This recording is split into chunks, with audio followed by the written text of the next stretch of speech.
Welcome to Spiritual Psychology. My name's Renee LaValle McKenna, and I bring my 30-plus years as a recovering addict and ex-crazy person turned therapist and shamanic healer to bring you snackable teachings on spirituality, psychology, and all things personal growth. And today I want to talk about the 3 keys to personal power. We could also call them the 3 choices that we always have to create positive, constructive change in our life. And in almost every circumstance of our life, we have these 3 choices. We can accept things the way that they are, we can ask for positive change, or we can remove ourselves. And the great news about having options is that it allows us to take our own personal power rather than feeling victimized or powerless. And I think the whole course of our evolution of consciousness is about recognizing incrementally how much power we do have and growing in the realization that we are all little aspects of God, co-creating our own realities with the tens of thousands of choices we make every day in our life that determine the course and experience that we have here. And it's very easy to be unconscious and feel victimized or hopeless or powerless over our life experience. But when we can embrace these 3 options of acceptance, of requesting or taking action for change, or removing ourselves, we grow in our capacity and maturity to manage our own personal power. And again, these co-creative opportunity that we have here.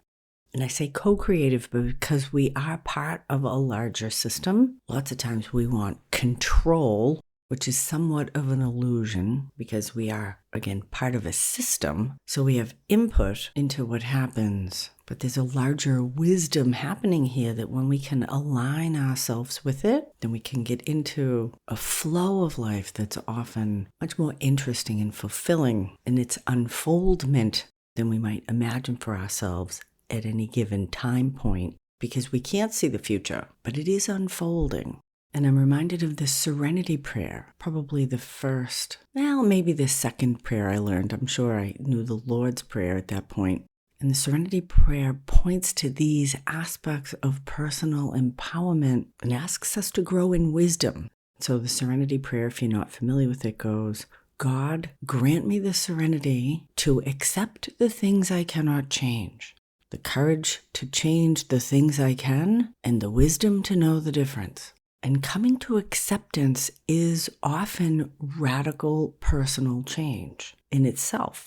When we can really clarify what we are powerless over and come to the peace or serenity to accept our powerlessness, to accept what we cannot change, that in itself is often a radical shift within us because we can spend a lot of time in emotional energy being fearful, anxious, angry about things that we cannot change.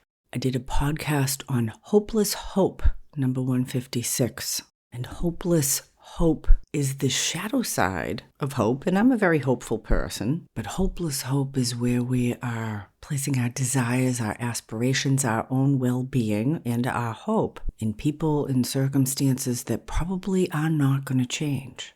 That's been the essence of my codependency, is trying to quote-unquote help people change, often with the motive that they'll show up better for me in my life. If you would be different, I'll feel better. So I'm going to help you change. And lots of times in a codependent relationship, the other person wants you to help them change because they aren't willing or able to do that work themselves. They're not owning their own personal power. So one of the hallmarks of codependency is everybody's projecting their power onto the other person. Again, if you would be different, or if you would help me with this thing that I'm not good at, or I'll do the thing that I'm good at to help you be different so that I'll feel more comfortable. Nobody's on their own side of the street. And when we start with this option of acceptance, it really calls us to look within ourselves. And although acceptance may seem like giving up, it actually grounds us in a greater reality and truth that can shift perspective, where we're putting our energy, and the whole dynamics of circumstances and relationships. When I stop trying to change things that I can't change frees up a lot of energy to do other things. Coming to acceptance is often a radical change within ourselves and even in our behavior. I've been working with a woman who's been in a pretty abusive relationship for a long time. It's a circumstance I was in years ago myself, with an addicted, disempowered man who I'm working very hard to support. She's working very hard to support this person. He has no one else in his life, and he's very verbally abusive to her. And on one level, she's victimized by this relationship, and on another level, she has voluntarily chosen to be here. She feels a responsibility to help him, and there are lots of empty promises of change that don't happen.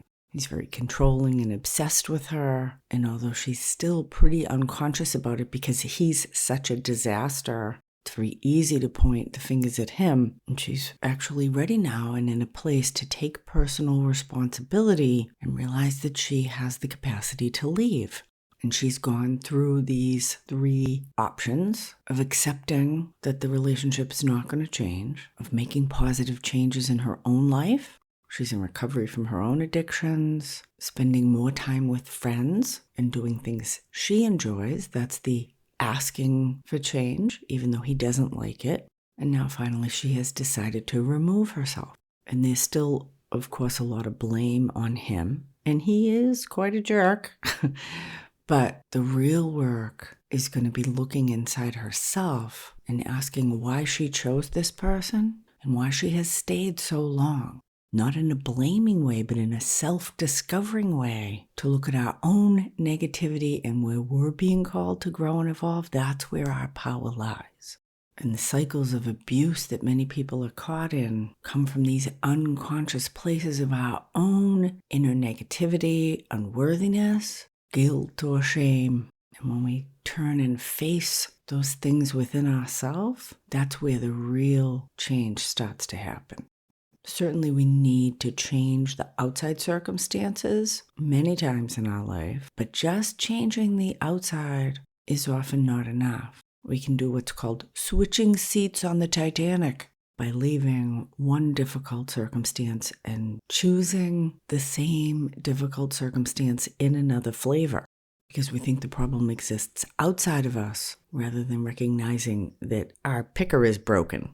And if your pick is broken, you better fix that motherfucker.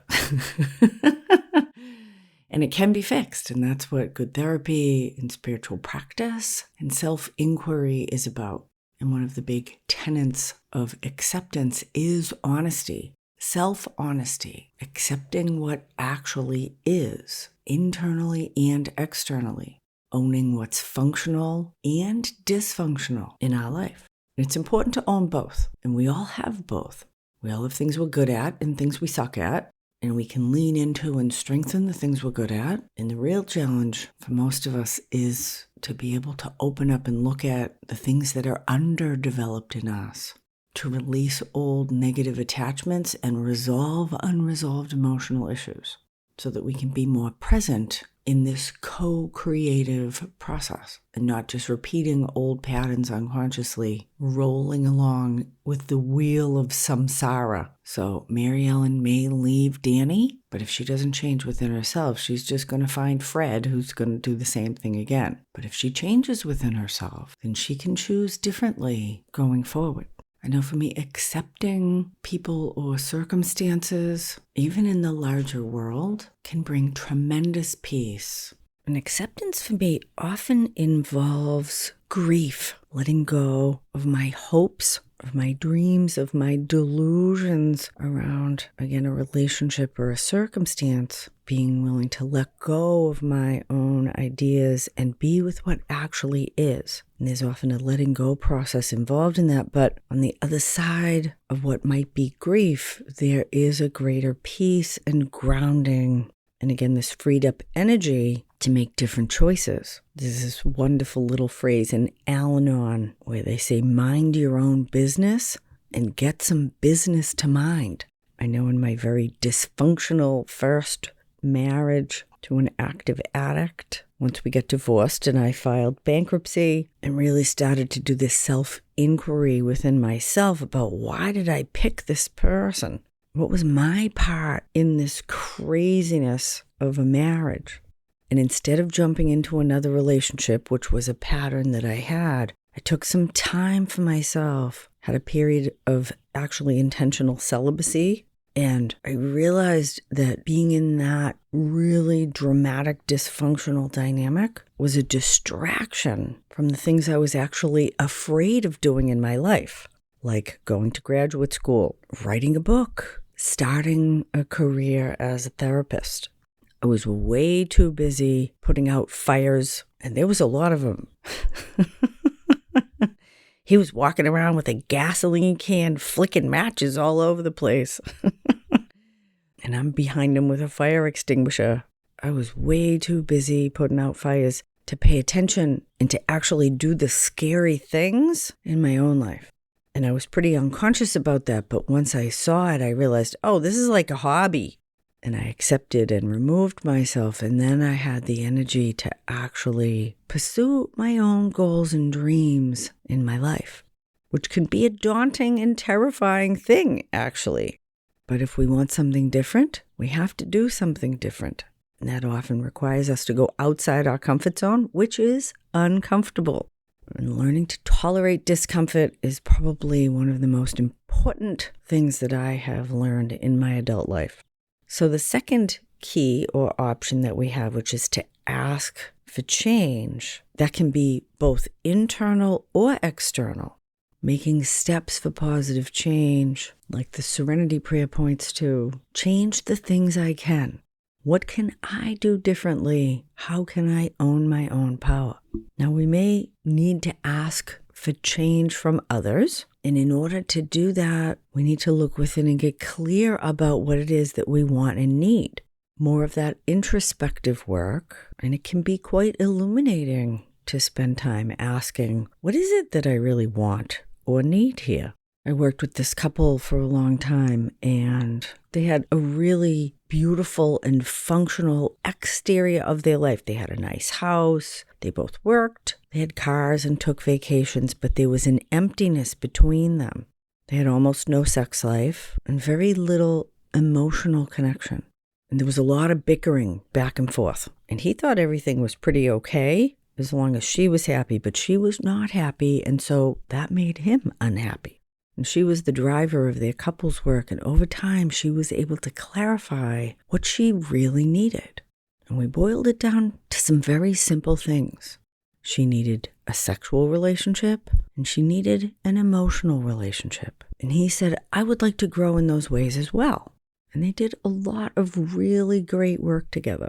Ultimately, she came to accept that he was not capable of providing for her in a way that she felt satisfied with, and they decided to split. And they're both in new relationships that are really satisfying for him.